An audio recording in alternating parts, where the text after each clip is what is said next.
ஒரு வரவேற்பை எங்களுக்கு கொடுத்து இந்த கலையை நல்லா வளர்த்த வேணும்னு சொல்லியிருக்காங்க. இதெல்லாம் எதிர்பார்க்காத நாங்கள் மலேசிய பிரதமர் அவருடைய முன்னிலையில் கிட்டத்தட்ட பார்த்தீங்கன்னா உலக கொங்கு 2ஆம் தமிழ் மாநாட்டில் ஆடினவங்க. மிகப்பெரிய வரவேற்பு கிடைச்சதுங்க. மலேசியாவில் அத்தனை பேர் போய் அங்கே ஆடுறதுனால இந்த கிராமிய கலை அவங்க பிரதமர் கூட ரொம்ப பாராட்டினாங்க. அது மட்டும் இல்லைங்க, சென்னையில் கொங்கு நண்பர்கள் சேவை மையத்தினுடைய தொடர்ந்து நாங்கள் 3 வருஷம் பண்ணியிருந்தோங்க. அது மட்டும் இல்லை, கோயம்புத்தூர் கொடிசியில் உலக புத்தக கண்காட்சியில் மணிமேகலை பிரசுரத்தினுடைய சார்பாக எங்களுடைய கலைக்குழு அங்கே வந்து மிகப்பெரிய பெரிய விஐபிகளாக இருந்தாங்க. அந்த கொடிசியாவில் எங்களுடைய இசைக்குழு நடந்துச்சுங்க. இப்படி எங்களுடைய இசைக்குழு மிகச்சிறப்பாக போயிட்டுருக்குங்க. எல்லா குழந்தைகளும் தங்களுடைய உயிரை கொடுத்து இந்த கலையை வளர்க்க வேண்டும் என்பதற்காகவே ஆடிட்டுருக்குறாங்க. அது மட்டும் இல்லைங்க, எந்த ஒரு பலனையும் எதிர்பார்க்காமல் ₹1 கூட நாங்கள் சொந்த யூஸ்க்காக யாருமே எடுத்துக்கிறது இல்லைங்க. எல்லாருமே வந்து ஒரு சேவையாக செஞ்சுட்டு இருக்குங்க.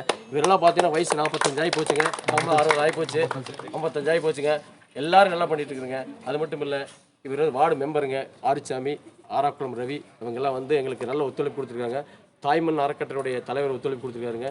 குமிவாதியார் நடராசன் அவர்கள் ஒத்துழைப்பு கொடுத்துருக்காருங்க. அது மட்டும் ஆப்ஸ் வந்து எங்களுக்கு எல்லாம் இந்த பேட்டி எடுக்கிறதுக்கே நீங்கள் ஆப்ஸ் நல்ல காரணம். இப்படி இந்த கலையை வளர்க்க வேண்டும். கிட்டத்தட்ட பார்த்தீங்கன்னா 20 ஆண்டு காலமாக நாங்கள் இந்த கலையை வளர்த்துட்டு இருக்கிறோங்க. இது வந்து 4வது செட்டுன்னு வச்சுங்களேன்.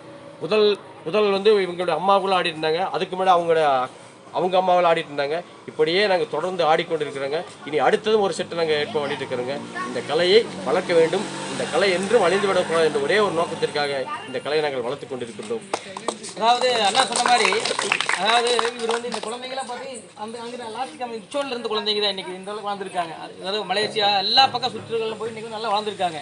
நாளைக்கு சொல்ல முடியாது, என்னோட பேரன் கூட இது மாதிரி வளரலாம் ஆசை இருக்குது. வெளியூருக்காரங்க எல்லாம் பார்த்துட்டு இருக்காங்க. அதே மாதிரி மலேசியா பிரதமர் மட்டும் இல்லை, இன்றைக்கி அடிக்க போகிறத பார்த்துட்டு என்னோட இந்திய பிரதமர் பார்த்துட்டு சந்தோஷம் மகிழ்ச்சியாக சொல்லி ரொம்ப சந்தோஷம். நன்றி.